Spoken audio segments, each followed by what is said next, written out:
Amin. Silakan duduk saudara. Tuhan memberkati saudara.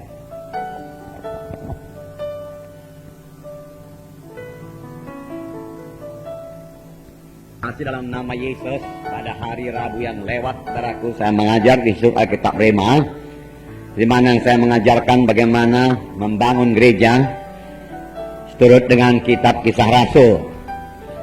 Di situ, saudaraku, yang pertama sekali saudaraku diterangkan bahwasanya semua mereka adalah penginjil-penginjil. Semua mereka memberitakan Injil Tuhan. Tidak ada anak Tuhan yang tidak menjadi saksi. Jadi semua anak Tuhan jadi pemberita Injil. Pada waktu itu terjadi aniaya yang besar di Yerusalem, dan banyak anak-anak Tuhan lari keluar dari Yerusalem. Tetapi rasul-rasul tetap tinggal di Yerusalem, dan mereka pergi ke beberapa kota-kota di sekitar Yerusalem, termasuk Samaria, dan mereka mengabarkan Injil di sana, dan kuasa Tuhan menyertai mereka sehingga banyak orang-orang diselamatkan. Saudaraku, tapi satu perkara lagi perlu kita perhatikan, bahwasanya anak-anak Tuhan dalam sidang pertama bukan hanya menyaksikan memberitakan Injil, tetapi hidup mereka sendiri menyaksikan Injil Tuhan. Hidup mereka seturut dengan firman Tuhan. Hidup mereka tidak menjadi sandungan, saudaraku. Mereka hidup dalam kebenaran Tuhan, kesucian Tuhan. Jadi saudaraku, jiwa-jiwa melihat hidup mereka yang lain daripada orang dunia ini, dan itu membawa berkat yang besar, membuat jiwa-jiwa percaya akan apa yang mereka katakan, saudaraku, karena hidup mereka menjadi contoh. Saudara, ini perlu bagi kita supaya semua kita segera bertumbuh dalam kedewasaan rohani kita. Sidang pertama dalam pelayanannya, saudaraku, diteguhkan dengan karunia-karunia Roh Kudus. Misalnya Filipus saja pergi ke Samaria, dia memberitakan di sana tentang Mesias, dan Tuhan meneguhkan firman Tuhan kuasa yang menyertainya, sehingga orang lumpuh berjalan, saudaraku, orang timpang lompat-lompat, saudaraku, orang buta melihat, dan lain sebagainya. Lalu sangatlah besar sukacita di dalam kota itu. Puji Tuhan. Itu adalah karunia-karunia Roh Kudus. Tetapi, saudaraku, karunia-karunia Roh Kudus dan buah Roh Kudus perlu seimbang. Pada sidang pertama, mereka memiliki keduanya. Mereka memiliki karunia-karunia Roh Kudus, mereka memiliki tanda jahat, tanda mujizat. Mereka juga memiliki satu hidup kekristenan yang sudah dewasa. Kekristenan yang memiliki buah Roh Kudus, saudaraku. Kasih, sukacita, panjang sabar, penguasaan diri, dan lain sebagainya. Dan ini, saudaraku, mempermuliakan Tuhan. Saudaraku yang kekasih dalam nama Yesus, demikian juga kita semua perlu bertumbuh, bertambah-tambah dewasa. Untuk itu, saudaraku, Roh Kudus sudah diberikan Tuhan untuk menolong kita. Biarlah, berikanlah Roh Kudus bekerja sepenuhnya dalam hidup kita ini, saudaraku. Roh Kudus akan bicara kepada kita. Apa yang harus kita perbuat? Biarlah kita mematuhinya, saudaraku, dengan menyangkal diri. Pada hari Minggu, saudaraku, firman Tuhan berkata, barang siapa yang mau mengikut aku, ia harus mengangkat salibnya, menyangkal dirinya. Saya katakan waktu itu, saudaraku, salib itu satu kayu yang bersilangan. Jadi di mana kehendak kita bersilangan dengan kehendak Tuhan, disitulah kita perlu menyangkal diri kita. Dengan berkata tidak kepada kehendak kita, dan kita berkata ya kepada kehendak Tuhan. Itulah artinya saudaraku menyangkal diri, memikul salib. Di mana kehendak kita tidak sejalan dengan kehendak Tuhan, apalagi bertentangan dengan kehendak Tuhan, marilah kita sangkal diri kita, saudaraku. Dan kita laksanakan kehendak Tuhan. Dengan demikian kita menyangkal diri, kita memikul salib. Memikul salib. Misalnya, saudaraku, seorang anak Tuhan menyakiti hati kita, saudaraku. Sudah pantas kita marah dan mau membalas dendam. Tapi Roh Kudus bicara kepada kita, anakku, jangan, anakku. Kembangkanlah buah Roh Kudus dalam engkau, anakku. Lalu kita menyangkal diri kita. Kita tidak marah, tidak membenci, tidak membalas dendam, saudaraku. Melainkan kita mengasihi dia dan mendoakan dia, saudara. Dan tetap, saudaraku, bergaul baik dengan dia. Dalam hal itu, saudaraku, buah roh, saudaraku, mulai tumbuh dalam kita, saudaraku. Kita bertambah-tambah kuat dalam Tuhan, saudaraku. Nah, saudara, memang, saudaraku, kekuatan rohani perlu kita miliki. Tiap anak-anak Tuhan harus bertumbuh, saudaraku, bertambah-tambah dewasa. Dan orang yang bertambah-tambah dewasa, biasa dia bertambah-tambah kuat juga. Amin, saudaraku. Bertambah-tambah kuat. Demikian kekuatan rohani kita bertambah-tambah.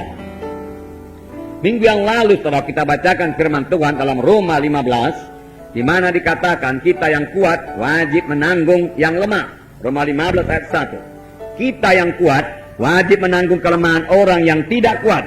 Dan jangan kita mencari kesenangan kita sendiri. Jadi firman Tuhan berkata, dalam satu sidang Tuhan, ada yang kuat, ada yang tidak kuat. Ya. Jadi Tuhan membedakan. Dan firman Tuhan berkata, yang kuat ini harus menanggung yang lemah atau yang tidak kuat. Ya. Yang lemah ini, saudaraku, banyak kali berjalan dalam kehendak daging. Dia tidak berjalan dalam roh. Dan bisa saja dia menyakiti anak Tuhan yang lain. Tetapi anak Tuhan yang lain yang kuat itu segera memaafkannya. Dan kalau boleh, saudaraku, menasehatinya dengan kasih. Itulah yang dimaksud dengan ayat ini, di mana yang kuat menanggung yang lemah. Dan itu perlu, saudaraku, bagi yang lemah, saudaraku, supaya dia juga bertambah mengerti jalan Tuhan. Dan perlu bagi yang kuat, supaya dia bertambah-tambah kuat. Dan buah roh bertambah-tambah dalam dirinya. Betul, saudaraku? Ya, puji Tuhan, saudaraku. Sekali lagi di sini dikatakan dalam 1 Tesalonika 5 ayat 14, belalah orang yang lemah, dikatakan. 1 Tesalonika 5 ayat 14. Saya membacakan kepada saudara. Kami juga menasehati kamu, saudara-saudara, tegurlah mereka yang hidup dengan tidak tertib, hiburlah mereka yang tawar hati, belalah mereka yang lemah, sabarlah terhadap semua orang. Ada beberapa di sini dikatakan, saudaraku, sebenarnya tugas anak-anak Tuhan yang kuat, ya, kuat rohaninya. Tegurlah mereka yang hidup dengan tidak tertib, hiburlah mereka yang tawar hati, belalah mereka yang lemah, sabarlah terhadap semua orang. Sabar terhadap semua orang, belalah yang lemah, membela yang lemah. Nah, sekarang apa yang dimaksud Tuhan, saudaraku, dengan kuat rohaninya dan lemah rohaninya, saudaraku? Tentunya yang dimaksud bukanlah kekuatan fisik, karena kekuatan badani. Saudara, Simpson kuat badaninya tetapi lemah rohaninya. Demikian juga saudaraku, misalnya seorang atlet, ya, atlet angkat besi, misalnya dia sanggup mengangkat 100 kilo, saudaraku. Ya, belum tentu dia lebih kuat rohaninya daripada orang yang hanya sanggup mengangkat 10 kilo, saudaraku. Karena kekuatan rohani tidak diukur daripada tenaga fisiknya, saudaraku. Kalau seorang yang tenaganya besar, saudara, tenaga fisiknya besar, tetapi tidak bisa menguasai dirinya, saudara, tidak bisa mengalahkan hawa nafsunya, saudara, dia bukanlah orang yang kuat rohaninya. Bahkan sebaliknya, dia orang yang lemah rohaninya, saudara. Seperti Simpson lah, saudara.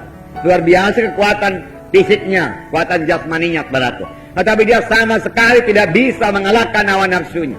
Dia jatuh dalam bidang moral, saudara. Saudara, dia bukan orang yang kuat rohaninya. Marilah kita menjadi orang yang kuat rohaninya. Amin, saudaraku. Ya, tentunya, seperti saya katakan tadi, orang yang kuat rohaninya adalah orang yang sudah dewasa juga rohaninya. Contoh seorang yang kuat rohaninya, mari kita melihat Yusuf, Perjanjian Lama, Kejadian 39 ayat 2-6. Saya tidak membaca, saudaraku, seluruhnya, saudaraku. Mari kita baca ayat 2-6. Kejadian 39 ayat 2-6. Mari kita baca bersama-sama. Tetapi Tuhan, sudah dapat semua? Kejadian pasal 39 ayat 2-6. Mari kita baca bersama-sama. Tetapi Tuhan menyertai Yusuf, sehingga ia menjadi seorang yang selalu berhasil dalam pekerjaannya. Maka tinggallah ia di rumah tuannya orang Mesir itu. Setelah dilihat oleh tuannya bahwa Yusuf disertai Tuhan, dan bahwa Tuhan membuat berhasil segala sesuatu yang dikerjakannya, maka Yusuf mendapat kasih tuannya, dan ia boleh melayani dia. Kepada Yusuf diberikannya kuasa atas rumahnya, dan segala miliknya diserahkannya kepada kekuasaan Yusuf. Sejak ia memberikan kuasa dalam rumahnya dan atas segala miliknya kepada Yusuf, Tuhan memberkati rumah orang Mesir itu karena Yusuf, sehingga berkat Tuhan ada atas segala miliknya, baik yang di rumah maupun di ladang. Segala miliknya diserahkannya pada kekuasaan Yusuf, dan dengan bantuan Yusuf ia tidak usah lagi mengatur apa-apa pun selain dari makanannya sendiri. Nah, saudaraku, Yusuf disertai oleh Tuhan. Yusuf dipanggil oleh Tuhan dengan satu panggilan yang luar biasa. Tuhan memberikan satu visi yang luar biasa kepada Yusuf melalui mimpinya. 2 kali mimpi itu diberikan Tuhan kepada Yusuf, saudaraku, dan Tuhan akan menggenapkannya. Dan Yusuf tetap berpegang pada visi yang daripada Tuhan itu. Dia mau sampai kepada panggilan Tuhan. Dia mau sampai kepada visi yang diberikan Tuhan kepadanya. Oleh sebab itu, saudaraku, dia menyangkal dirinya. Saudaraku, tanpa penyangkalan diri yang sungguh-sungguh, kita tidak akan sampai kepada panggilan Tuhan, saudaraku.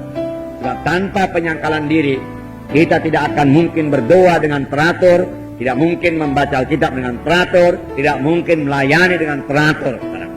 Kita harus menyangkal diri kita. Saudara bertanya kepada saya, di manakah penyangkalan diri Yusuf pada saat ini? Saudara tahu cerita Yusuf, saudaraku. Yusuf, saudaraku, dibenci oleh saudara-saudaranya, karena saudara-saudaranya cemburu. Memang Yusuf ini anak kesayangan, bajunya pun baik selalu, lebih indah daripada baju saudara-saudaranya yang lain. Lalu sekali pada waktu Yusuf datang ke tempat pengembalaan, saudara-saudaranya menanggalkan bajunya yang baik itu, lalu menjualnya, saudaraku, kepada pedagang-pedagang yang akan ke Mesir. Di Mesir dia dijual kepada Potifar, saudaraku, dan dia tinggal di rumah Potifar. Hingga cerita ini mengatakan di rumah Potifar Tuhan menyertai Yusuf, hingga ia selalu berhasil akan segala sesuatu yang dikerjakannya. Dan dia mendapat keluasan hati daripada Potifar. Potifar melihat Tuhan menyertai Yusuf, dia menyerahkan semua hartanya dalam pengawasan, dalam pengaturan Yusuf. Dan Yusuf mengerjakannya dengan sangat baik. Dan Tuhan memberkati orang Mesir itu karena Yusuf. Berkat Tuhan ada atasnya, baik dalam pekerjaannya, baik di ladang. Mengapa Yusuf bisa berbuat demikian? Saudaraku, Yusuf menyangkal dirinya. Saya katakan lagi kepada saudara, sebenarnya Yusuf bisa sakit hati kepada saudara-saudaranya, karena Yusuf tidak berbuat salah sama sekali. Yusuf bisa menyimpan dendam kepada saudaranya. Satu kali kelak aku akan membalas dendam kepada saudara-saudaraku yang telah menyakitkan hatiku, yang telah memperlakukan aku sedemikian rupa sehingga aku menjadi budak. Aku bukannya budak, ya, tetapi saudara-saudaraku menjualku sebagai budak. Aku sakit hati aku mau membalas dendam, ya. Tuhan, Engkau beserta dengan aku, Tuhan. Tolong aku, Tuhan, supaya bisa aku membalas dendam, Tuhan. Satu doa yang tidak akan dengarkan Tuhan, saudaraku. Tapi dia bisa saja, saudaraku, dicobai setan untuk berdoa begitu, untuk berpikir demikian. Tetapi, saudaraku, dia tahu jalan Tuhan. Jalan Tuhan bukan jalan membalas dendam. Oleh sebab itu, saudaraku, dia menyangkal dirinya. Dia kuat rohaninya, saudaraku. Dia tidak pikirkan, saudaraku, untuk membalas dendam kepada saudaranya. Dia tidak ada waktu untuk menjadi sakit hati. Dia bekerja sebaik-baiknya di rumah Potifar itu, saudaraku, sehingga pekerjaannya diberkati Tuhan, saudaraku. Seseorang yang bekerja dengan dendam, bekerja dengan kemarahan, saudaraku, bekerja dengan sakit hati, saudaraku, tidak akan bisa diurapi roh Tuhan. Demikian dalam pelayanan ini, saudaraku.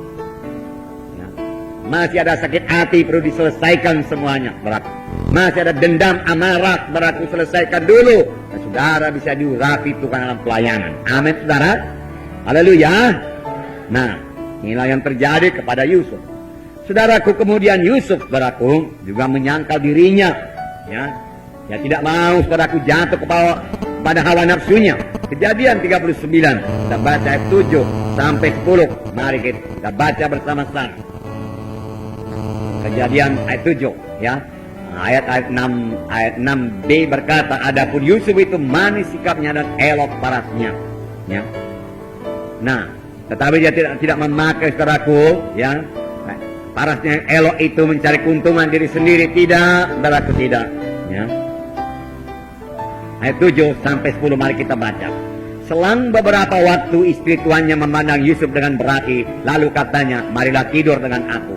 Tetapi Yusuf menolak dan berkata kepada istri tuannya itu, dengan bantuanku, tuanku itu tidak lagi mengatur apa yang ada di rumah ini, dan ia telah menyerahkan segala miliknya pada kekuasaanku.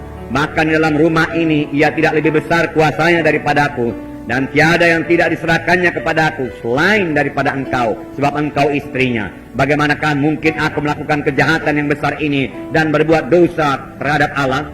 Walaupun dari hari ke hari perempuan itu membujuk Yusuf, Yusuf tidak mendengarkan bujukannya itu untuk tidur di sisinya dan bersetubuh dengan dia. Dia menang, dia menyangkal dirinya, saudara. Dia berkata tidak, tidak, tidak. Amin, saudaraku. Ya, kita juga harus berani berkata tidak pada dosa, tidak pada hawa nafsu, saudaraku. tidak kepada godaan setan, berkata tidak, ya, tidak kepada acara-acara kegelapan, saudaraku. Tegas berkata tidak, dan tidak berarti tidak, saudaraku. Jangan tidak berarti mau juga, saudaraku. Itu bukan tidak namanya, saudaraku. Tidak mula-mula, kemudian dibujuk-bujuk mau juga, saudaraku. Itu bukan tidak, saudaraku. Itu kalah, saudaraku. Ya, tidak menyangkal diri sungguh-sungguh. Daud memikirkan Tuhan, saudaraku. Nah, maaf, Yusuf memikirkan Tuhan. Daud juga, haleluya. Ya, Yusuf memikirkan Tuhan, saudaraku. Ya, di sini dikatakan, bagaimana mungkin aku melakukan kejahatan yang besar ini dan berbuat dosa kepada Allah? Kalau aku berbuat dosa kepada Allah, Allah akan berduka cita. Ya, aku tidak mungkin berbuat dosa ini, tidak. Bukan cuma aku yang menanggung akibatnya, Tuhan. Tuhan sangat mengharapkan aku hidup benar. Tuhan mempunyai maksud dalam hidupku. Maksud Tuhan begitu indah dalam hidupku. Bagaimana mungkin ku hilangkan itu semua, ku buangkan itu semua dengan dosa seperti ini. Demikian juga saudara. Amin, saudaraku. Boleh jadi saudara belum begitu melihat indahnya panggilan Tuhan, mahalnya panggilan Tuhan, besarnya maksud Tuhan dalam hidup saudara, saudaraku. Apalagi kalau saudara sudah melihatnya, saudaraku, maka saudara harus menolak dosa dengan tegas berkata tidak kepada dosa, tidak kepada hawa nafsu, tidak kepada segala sesuatu yang tidak suci. Dan saudara bisa dipakai Tuhan, dan saudara bisa sampai kepada panggilan Tuhan. Tuhan Yesus berkata, karena mereka itu, karena kamu, aku menyucikan diriku. Nah, kita sebagai pemimpin kelompok sel, karena jiwa-jiwa dalam kelompok sel kita, termasuk jiwa-jiwa yang belum selamat di sekitar kita, saudaraku, kita harus berdiri atas kesucian Tuhan. Baik kuasa Tuhan menyertai kita, baik urapan Tuhan menyertai kita. Karena kalau tanpa urapan Tuhan, apakah yang bisa kita perbuat, saudaraku? Nah, tidak bisa melayani, saudaraku. Dan sebab itu tegas berkata tidak kepada dosa. Ini yang diperbuat, saudaraku, oleh Yusuf, saudaraku. Walaupun itu membuat dia masuk penjara. Saudara, ada risikonya, saudaraku, tidak kompromi. Ada. Saudaraku, ada. Ya. Misalnya saudara, ya, misalnya berkata tidak, saudaraku, kepada ulos lah kita katakan tidak. Ya. Karena ulos tidak bisa mengulusi saya untuk melindungi saya, memberkati saya, saudara berkata. Hanya darah Yesus yang mengulusi saya, saudara berkata. Ya. Puji Tuhan. Ya, lalu saudara akan menerima tantangan. Nah, tapi kita perlu berdiri teguh di atas jalan Tuhan. Ya. Misalnya saudara berkata tuhor, tidak, aku tidak mau lagi pakai tuhor. Ya. Tidak. Mengapa orang berkata? Ya, ya karena saya sudah dibeli Tuhan dengan harga tunai, bukan dengan emas dan perak, tapi telah ditebus Tuhan dengan darahnya yang mahal, darah Yesus. Saya telah ditebus, saya telah dibeli Tuhan. Maka kamu bukan milik kamu lagi. Maka saya ini milik Tuhan. Dan kamu tidak bisa memperjualbelikan saya. Amin. Nah. Saudara kan anak Tuhan. Ya, sudah ditebus Tuhan. Saudaraku. Milik Tuhan, saudara, milik Tuhan. Ya. Saudara, kalau kita menjual belikan milik orang lain, saudaraku, kita ditangkap. Tangkap polisi. Kalau saudara kurang percaya, coba nanti saudara sampai di sana, ada Honda di sana, coba jual, saudara. Milik orang lain, saudara. Saudara berurusan dengan polisi, saudara. Apalagi menjual milik Tuhan, saudara. Tetapi saudara akan menerima aniaya, ya. Sama seperti Yusuf, tidak menjadi persoalan padanya. Mari kita lihat Kejadian 39 ayat 20, ya. Ayat 20 sampai 23, mari kita baca lagi bersama-sama. Lalu Yusuf ditangkap oleh tuannya dan dimasukkan ke dalam penjara, tempat tahanan-tahanan raja dikurung. Demikianlah Yusuf dipenjarakan di sana. Tapi apa yang terjadi dalam penjara? Mari kita baca. Tetapi Tuhan menyertai Yusuf dan melimpahkan kasih setianya kepadanya dan membuat Yusuf kesayangan bagi kepala penjara itu. Sebab itu kepala penjara mempercayakan semua tahanan dalam penjara itu kepada Yusuf, dan segala pekerjaan yang harus dilakukan di situ dialah yang mengurusnya. Dan kepala penjara tidak mencampuri segala yang dipercayakannya kepada Yusuf, karena Tuhan menyertai dia, dan apa yang dikerjakannya dibuat Tuhan berhasil. Pujilah Tuhan, saudaraku. yang menyangkal diri ini, yang berjalan dalam kebenaran Tuhan, kesucian Tuhan, dibuat Tuhan berhasil. Amin, saudaraku. Tuhan membuat dia berhasil, saudaraku. Orang pun heran, ya. Luar biasa berhasilnya Yusuf ini. Tapi dia ditangkap, bukan karena salah, karena dia fitnah. Karena difitnah, barangkali tidak ada di antara kita yang pernah menerima fitnah yang demikian jahat, saudaraku. Dan hukumannya juga demikian berat. Masuk penjara pada zaman ini, saudaraku, belum tentu kapan keluarnya, saudaraku. Boleh jadi sampai mati di situ, saudaraku. Ya. Tetapi Yusuf, saudaraku, tidak juga pahit hatinya, saudaraku. Tidak juga ada satu keinginan membalas dendam dalam dia. Buktinya setelah dia jadi penguasa Mesir, saudaraku, dia tidak berkata, panggil dulu istri Potifar kemari. Dia sudah berkuasa di seluruh Mesir. Dan dia tidak berbuat demikian, saudaraku. Dan dia lama berada dalam penjara, 13 tahun dalam penjara. Panjang sabar dia. Dan Tuhan menyertai dia. Ini yang penting, saudara. Puji Tuhan, saudara. Itu sebabnya dia suka cita. Tuhan menyertai. Penjara menjadi surga karena beserta dengan Tuhan. Amin, saudara. Tapi bebas di dunia ini menjadi neraka kalau tidak beserta dengan Tuhan. Amin. Amin. Ya. Tapi walaupun kita bebas di dunia ini, kalau tidak beserta dengan Tuhan, kita sebenarnya dipenjarakan oleh dosa, dipenjarakan oleh hawa nafsu, betul? Ya. Tapi di penjara dunia ini pun kita, kalau kita beserta dengan Tuhan, kita bebas bersukacita, bersekutu dengan Tuhan, dan bebas menerima kuasa Tuhan dalam hidup kita. Itulah yang terjadi kepada Yusuf. Nah, dia kuat dalam Tuhan, kuat rohaninya, kuat. Orang berkata bodoh kau, dia kata. Ya. Dia tetap sukacita. Dia tetap teguh, kuat dalam keadaan-keadaan yang sukar. Kau dalam keadaan-keadaan berkat Tuhan, semua orang boleh memuji Tuhan. Haleluya, Tuhan, puji Tuhan, Tuhan baik, dan lain sebagainya. Sembah kau Tuhan, sembah kau Tuhan. Betapa baiknya kau Tuhan. Haleluya. Kasihmu tiada berkesudahan, dan lain sebagainya. Karena dia diberkati Tuhan, saudara. Betul. Harus pun berbuat demikian, saudara. Tapi waktu keadaan-keadaan sukar juga, saudaraku, jangan hilang sukacita. Amin, saudara. Jangan hilang nyanyian, pujian kepada Tuhan, saudara. Lihat saja Paulus dan Silas dalam penjara, sudah dicambuk, luka-luka, tetapi dia menyanyi buat Tuhan. Tuhan berkenan, Tuhan bertata dari puji-pujian anak-anakmu. Bersukacitalah kamu dalam Tuhan, maka Tuhan akan mengaruniakan kepadamu kehendak hatimu. Nah, Yusuf tetap berjalan dalam kebenaran, tetap bersekutu dengan Tuhan. Tidak ada kepahitan, tidak ada maksud untuk membalas dendam atau marah. Tidak, dan Tuhan menyertai Yusuf sehingga dia menjadi anak kesayangan dari penghulu penjara itu. Semua diberikan kepadanya. Saya yakin dia tidak kurang makan, dia yang mengatur makanan. Orang-orang penjara, dia mengatur semua pakaiannya, pekerjaannya, semua dia mengatur semua. Dia beroleh hikmat daripada Tuhan, saudara. Kalau persekutuan kita indah dengan Tuhan, kita akan beroleh hikmat daripada Tuhan. Kalau pikiran kita untuk mengasihi jiwa-jiwa, kalau pikiran saudara untuk mengasihi jiwa-jiwa dalam kelompok saudara, maka Tuhan akan berikan hikmat pada saudara bagaimana memenangkan jiwa-jiwa, bagaimana melayani jiwa-jiwa dalam kelompok saudara. Tapi dimulai dengan mengasihi. Nah, saudara, kemudian tingkatnya saudaraku, Yusuf menjadi penguasa Mesir.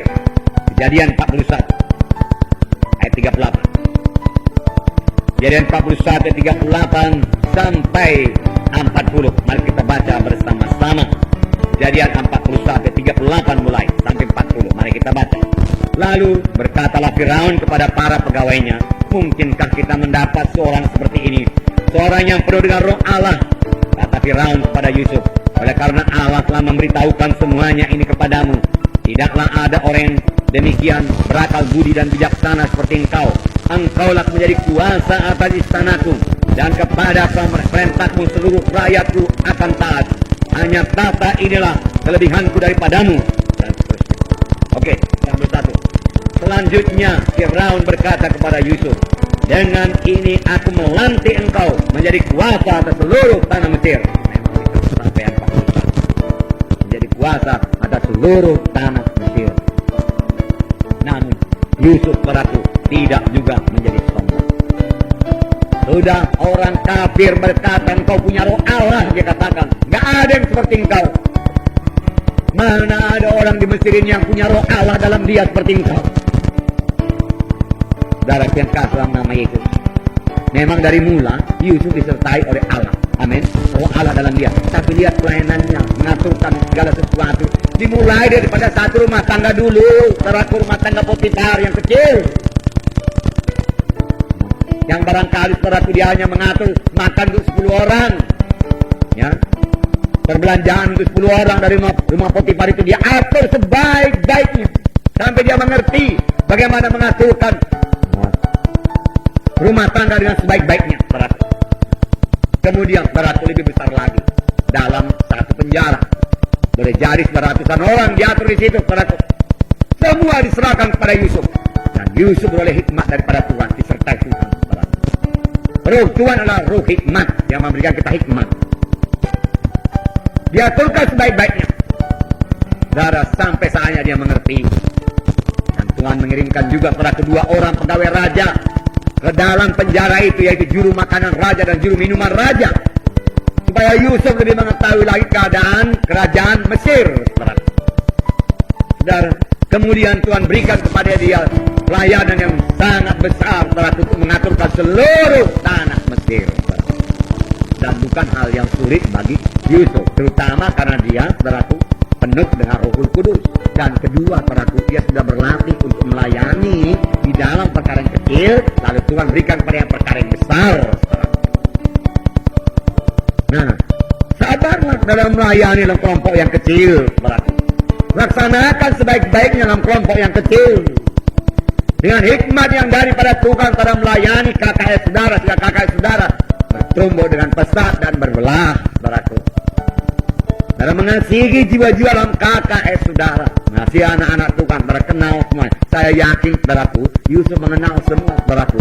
Orang-orang dari rumah Potifar, dia kenal itu satu persatu. Dia tahu apa kekurangannya, dia tahu apa kelemahannya, dia tahu menasihatinya, dia tahu apa keperluannya, dia tahu semua. Dia mengerti semua. Dia tahu berapa uang perlu dikeluarkan, berapa uang perlu disimpan masuk kas, dan dia jujur, dia tidak mengkorupsi saudaraku. Kemudian saudaraku, dia sanggup melayani saudaraku pelayanan lebih besar lagi dalam satu penjara di mana orangnya lebih banyak lagi. Mengatur makanannya semua, lengkap semua, beres semua. Saudaraku. Kemudian dia sanggup mengatur satu kerajaan ditambah dengan satu istana. Jadilah kita domba, amin saudara. Domba. Ya, sama seperti anak domba Allah. Saudaraku, dia tidak membalas. Sampai dia ke salib, saudaraku, dicambuk tidak membalas, saudaraku. Dipaku tangannya tidak membalas. Tetapi Allah Bapa memberikan balasannya luar biasa. Jarahan yang luar biasa, yaitu jiwa-jiwa selamat, saudaraku, dari seluruh bangsa, suku dan bahasa di seluruh Indonesia ini menjadi miliknya, saudaraku. Luar biasa. Nah, saudaraku, marilah kita juga terus memikirkan online. Reaksi kita, reaksi kasih. Kau dalam rumah tangga, saudaraku, baik suami, baik istri, tidak mementingkan diri sendiri, tapi memikirkan kepentingan suaminya, memikirkan kepentingan istrinya, saudaraku. Saudara, maka tidak akan ada perceraian pun.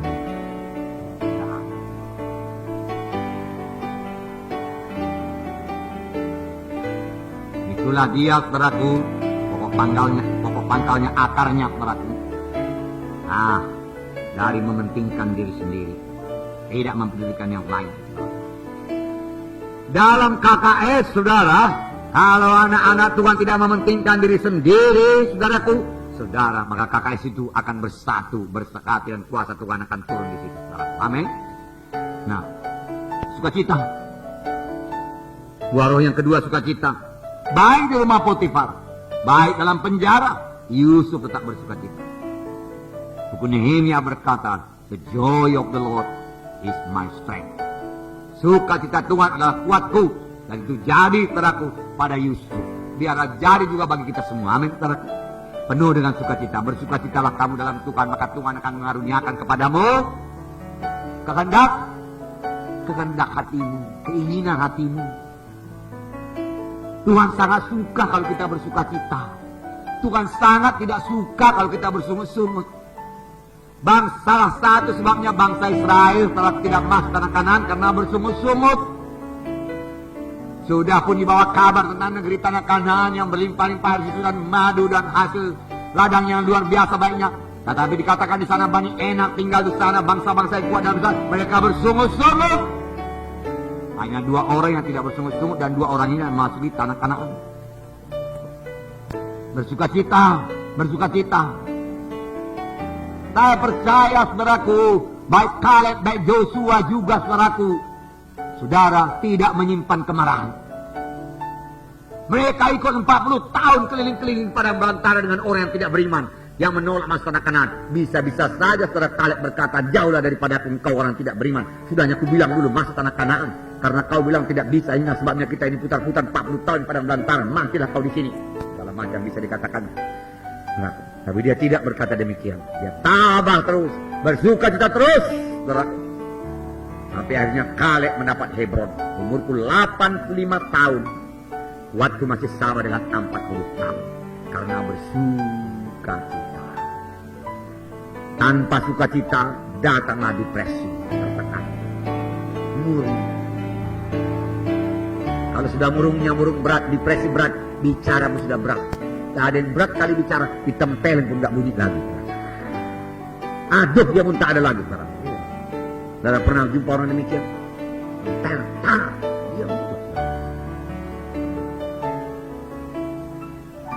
Dia tidak ada sukacita lagi. Tetapi saudaraku, Kaleb bersukacita. Sukacita, Tuhan kuatku. Dia kata kekuatan, kesehatan. Kalau sukacita senantiasa, penyakit mahkum tidak bisa berkata. Dokter berkata, walaupun firman Tuhan tidak berkata.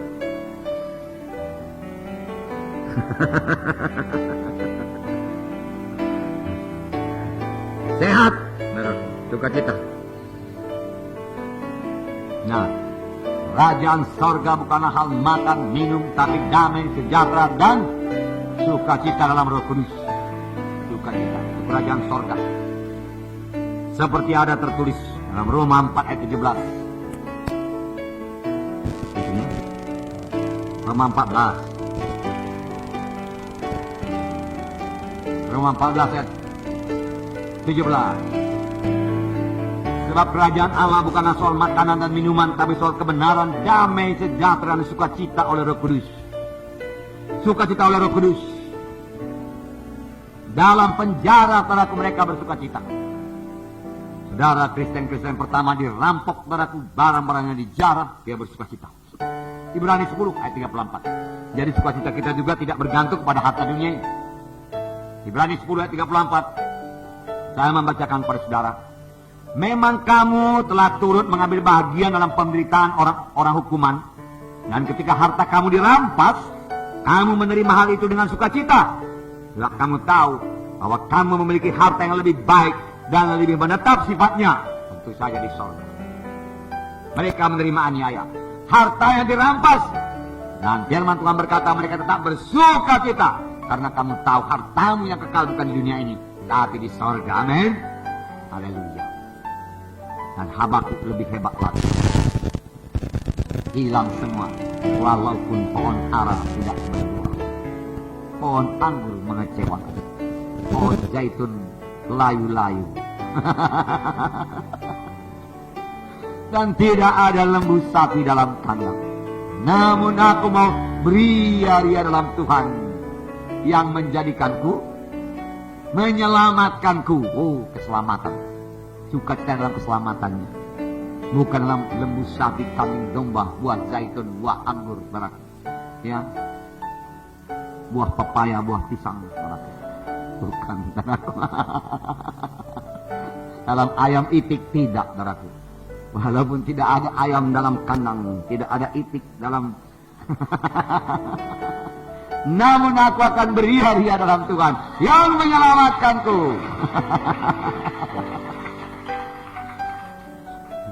Ya.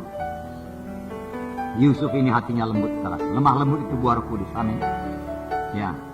Tidak membalas kejahatan dengan kejahatan. Sebaliknya membalas kejahatan dengan kebaikan. kelemah lembutan adalah kekuatan untuk tidak membalas dendam. Karena kapan kita membalas dendam, kuasa Tuhan bekerja pada kita. Tidak membalas dendam dengan ucapan, tidak membalas dendam dengan perbuatan. Akan selalu ada kesalahan anak-anak tukang yang bisa menyakitkan hati kita. Karena kita ini begini banyak. Ada yang masih muda rohaninya, ada yang baru selamat. Dalam kakak saudara juga demikian. Sehingga dia bisa menyakitkan hati kita dengan perkataannya atau dengan perbuatannya. Yang kemungkinan besar dia sendiri pun tidak mengerti, itu bisa menyakitkan hati. Lalu kita tergoda, saudaraku, untuk membalas. Oh, dalam hal itu, saudaraku, biarlah Roh Kudus memimpinkan kita. Supaya kita jangan sampai membalas, baik dengan ucapan, baik dengan perkataan, baik dengan perbuatan. Ucapan dan perkataan saya sama-sama. Nah, bertumbuh dalam buah roh, dalam lembutan ini, saudaraku. Belajarlah kepadaku, karena aku rendah hati dan lembut hati. Maka engkau akan mendapat ketenangan, kedamaian bagi jiwamu. Rupanya lemah lembut ini membawa damai yang sangat dicari oleh orang dunia ini. Tetapi dia mencarinya dengan memakai kuasanya, dengan memakai pengaruhnya, dengan memakai hartanya, dengan membesarkan diri. Oh, bertambah jauh damai sejahtera. Tapi kalau saudara lemah lembut, mengasihi, saudara mengampuni, damai sejahtera sentosa daripada Tuhan memenuhkan hati saudara. Amin, saudara. Haleluya. Terbiasa firman Tuhan. Terbiasa. Belajarlah kepada aku rendah hati, maka engkau akan mendapat sentosa bagi Tuhan. Saudaraku, satu lagi, saudaraku. Kita melihat Yusuf dapat menguasai diri. Penguasaan diri adalah buah Roh Kudus. Nah, itu satu kekuatan. Jadi penguasaan diri satu kekuatan. Supaya kita menjadi kuat rohani untuk menolak hawa nafsu. Badan ini, tubuh ini punya keinginan-keinginannya sendiri, saudara. Keinginan-keinginan tubuh, saudara. Saudara, dari Tuhan itu. Jadi itu tidak salah. Kalau dipakai menurut jalan Tuhan. Amin, saudara. Menurut jalan Tuhan.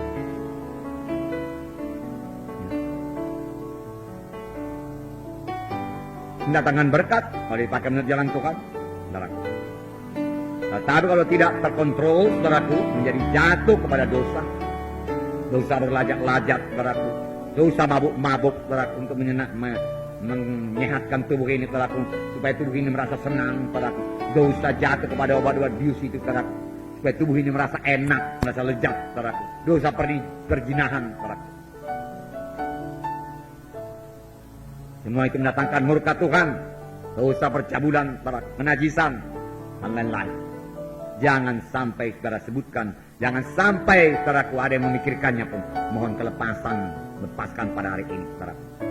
Saudara, buku Amsal mengatakan kekuatan yang sejati adalah kekuatan rohani. Bukan orang yang menaklukkan satu kota besar. Bukan. Amsal 16 ayat 32 saya bacakan pada saudara. Orang yang sabar melebihi seorang pahlawan. Orang yang menguasai dirinya melebihi orang yang merebut kota. Orang merebut kota pada zaman perjanjian lama ini adalah orang yang gagah perkasa, yang bisa berperang, saudaraku, yang bisa memainkan pedangnya dan tubuhnya kuat sekali. Dia gagah perkasa, tidak kenal takut. Dari firman Tuhan berkata, orang yang dapat menguasai dirinya lebih gagah daripada orang yang dapat merebut kota. Orang yang dapat menguasai marahnya, orang yang dapat menguasai nafsu makannya. Sehingga dia tidak berlajak-lajak, dia bisa menyangkal diri. Orang yang bisa menguasai hawa nafsunya, sehingga dia tidak jatuh dalam dosa percabulan perjinahan, lebih gagah daripada orang yang menguasai merebut satu kota. Firman Tuhan mengatakannya. Firman Tuhan ini ya dan amin. Haleluya, saudara. Puji Tuhan. Jadilah gagah perkasa dalam Tuhan. Haleluya. Saudara, pada akhir zaman godaan akan bertambah. Firman Tuhan berkata pada akhir zaman akan terjadi lagi pada zaman Nuh, sama seperti pada zaman Nuh dan sama seperti pada zaman Lut. Manusia berlajak-lajak memuaskan hawa nafsu. Godaan bertambah banyak, saudara. Penuh dengan Roh Kudus. Amin, saudara. Ya, jaga diri saudara. Ya. Atur waktu saudara. Atur hidup saudara. Dengan sebaik-baik. Hati-hati dengan TV. Jangan tenggelam dalam TV. Film-film itu nggak perlu ditonton. Hati-hati dengan film-film yang beredaran di luar, saudara, yang tidak baik, gambar-gambar yang tidak baik. Jangan sentuh majalah-majalah yang tidak baik, cerpen-cerpen yang tidak baik, tidak usah itu semua. Saudaraku, pergaulan-pergaulan yang jahat merusak kebiasaan yang baik. Firman Tuhan berkata, saudaraku, ya, jangan duduk dalam himpunan orang-orang pengolok, jangan duduk jangan kompromi. Amin, saudara. Ya. Jangan ikut cara-cara berpakaian orang dunia ini, saudaraku. Ya, berpakaian yang sopan, saudara. Kalau saudara berpakaian tidak sopan, Roh Kudus pasti menegur saudara, dengarkanlah, saudara. Ya. Ya. Roh Kudus berkata, aduh mak kita.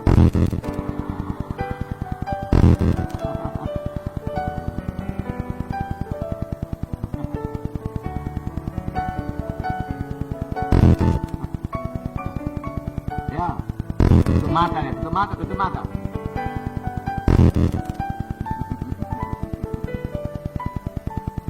Jangan juga ciptakan Roh Kudus.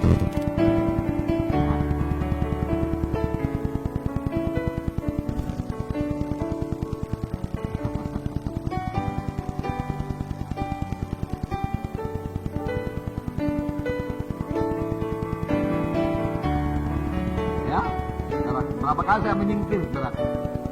Karena ada orang pakaian yang nggak senonoh di sana, saudara. Maka saya menyingkir, saya pikir.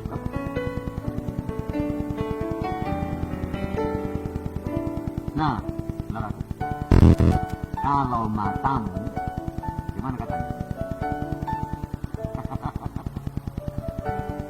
Saya tidak minta saudara mencukil mata. Jangan sampai di luar mencukil mata. Nah, disangkal diri betul-betul. Penyangkalan dirinya harus kuat. Amin. Itu artinya ayat ini. Matius 5 ayat 29. Maka jika matamu yang kanan menyesatkan kamu, cungkilah dan buanglah itu. Karena lebih baik bagimu jika satu dari anggota tubuhmu binasa daripada tubuhmu dengan utuh dicampakkan dalam neraka. Mana Pak? Kalau mata kanan dicungkil, mata kiri masih bisa melihat.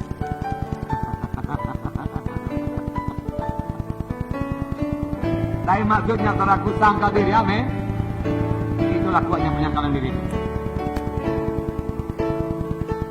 Saudaraku,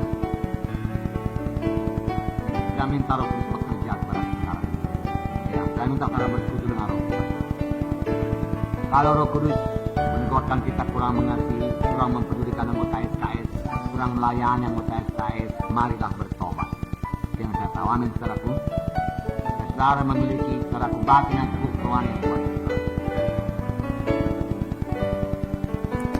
Kalau Roh Kudus menegurkan kita ini kurang mengasihi, kurang mengunjungi, kurang melayani jiwa-jiwa, saudaraku, marilah bertobat dengan menambahi perkunjungan, dengan memperhatikan jiwa-jiwa yang tidak datang di kelompok sel. Kita tahu mereka semua, kita layani mereka sebaik-baiknya. Sama sebagaimana Yusuf melayani orang-orang di rumah, jiwa-jiwa di rumah Potifar sebaik-baiknya, dan Tuhan menyertai dia. Dan Tuhan membuat dia berkasih, karena dia bergerak dalam kasih. Kasihilah jiwa-jiwa yang pakai saudara, maka Tuhan akan menyertai saudara dan memberkati. Roh Tuhan menegurkan saudaraku, kita ini kurang menginjil, hati kita kurang hancur kepada jiwa-jiwa yang terhilang, marilah kita bertobat. Saudaraku, supaya hati kita yang sama tergerak pada belakang. Firman Tuhan berkata, karena kasih Kristus menggerakkan hati kami. Kurang menginjil, mari menginjil. Sama sebagai sidang pertama, semuanya menginjil. Baik dari perkataannya, kesaksiannya, baik dari hidupnya. Apalagi saudara sudah masuk sudah kita terima. Marilah mulailah melayan. Bukan sudah tamat pada melayan. Sekarang melayan. Sekarang melayan.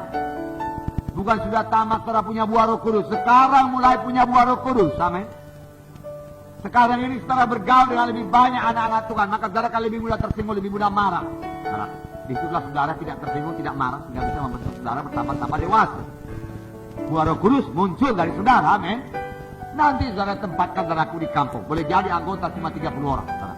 Dan orang kampung saudara tahu dia segan kepada saudara. Akan berani dia menegur saudara. Nah, lalu kalau masih ada tabiat-tabiat yang tidak berkenan kepada Tuhan, tetap juga di situ nanti tabiatnya. Siapa yang menegurkan? Sekarang ini loh. Jadi kalau teman saudara mengatakan saudara, ya, kalau sudah baca kitab tadi, kau kemana? Sudah dia memperhatikan aku. Terima kasih lah saudara. Betul yang kau bilang. Teman Tuhan Tuhan menuntut kau. Memang aku nggak baca Alkitab hari ini. Paling nggak baca Alkitab. Aku saja terus. Maka itu menolong saudara yang lebih rajin baca Alkitab. Jangan pula dikatakan saya sudah baca Alkitab. Saudaraku untuk menjaga reputasi saudara yang hebat. Orang suci. Walaupun tidak baca, oke lah menipu tidak jelas. Baca. Sudah kuapal di sini. Rendah hati. Rendah hati firman Tuhan 2 minggu yang lalu. Amin saudaraku. Rendahan hati membawa berkat saudaraku. Ya. Nah, kalau hari ini Roh Kudus menegurkan kurang sukacita entah apapun sebabnya, Entah uang saudara hilang lah, entah kurang uang saudara. Ya. Tadinya dikurang sukacita, nggak ada alasan tidak bersukacita dalam Tuhan.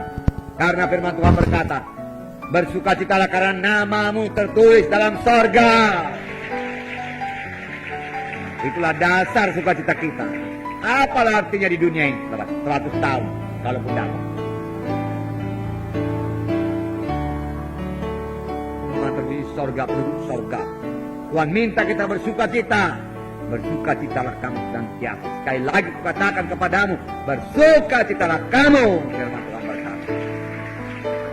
Kurang bersukacita, lalu bertobat. Kurang lemah lembut, mari bertobat. Mengampuni. Jangan membalas kejahatan dengan kejahatan. Jangan pikirkan untuk membalas. Dan berkati anak-anak Tuhan dalam kakak saudara. Maka kakak saudara bertambah-tambah bersatu. Bertambah-tambah dewasa. Saudara, kalau mereka, saudara juga memiliki hati yang lembut. Enggak ada itu. Gosip-gosip itu enggak ada. Hilang. Doa yang ada. Doa yang sungguh-sungguh. Lalu kuasai diri saudara. Jangan jatuh pada pencobaan. Dosa-dosa kasar demikian firman Tuhan berkata, menyebutnya pun malu. Menyebutnya pun malu. Saya jarang-jarang menyebut. Hanya beberapa minggu ini tempat saya sebutkan secara saudara, untuk mendisiplin berapa orang. Sidang ini saudara, tetap dalam pimpinan Roh Kudus. Kalau masih ada dalam pikiran saudara hari ini, mohon darah menyucikan. Bertobat sungguh-sungguh, saudara. Bertobat, nggak ada jalan lain. Bertobat. Ampuni aku Tuhan. Walaupun belum kulakukan Tuhan, dalam pikiranku ada Tuhan. Jangan lama-lama di dalam Tuhan. Nanti kalau lama-lama di dalam dia akan menguasai aku. Memang semua dari pikiran. Jangan biar. Pikirkan barang apa yang baik, yang suci, yang mulia. Pikirkan pekerjaan Tuhan, pikirkan pelayanan Tuhan. Pikirkan untuk menolong, pikirkan untuk berbuat baik. Pikirkan untuk menginjil. Pikirkan untuk berkorban. Amin, saudaraku. Haleluya. Silakan berdiri, saudara. Tuhan memberkati saudara. Haleluya. Haleluya.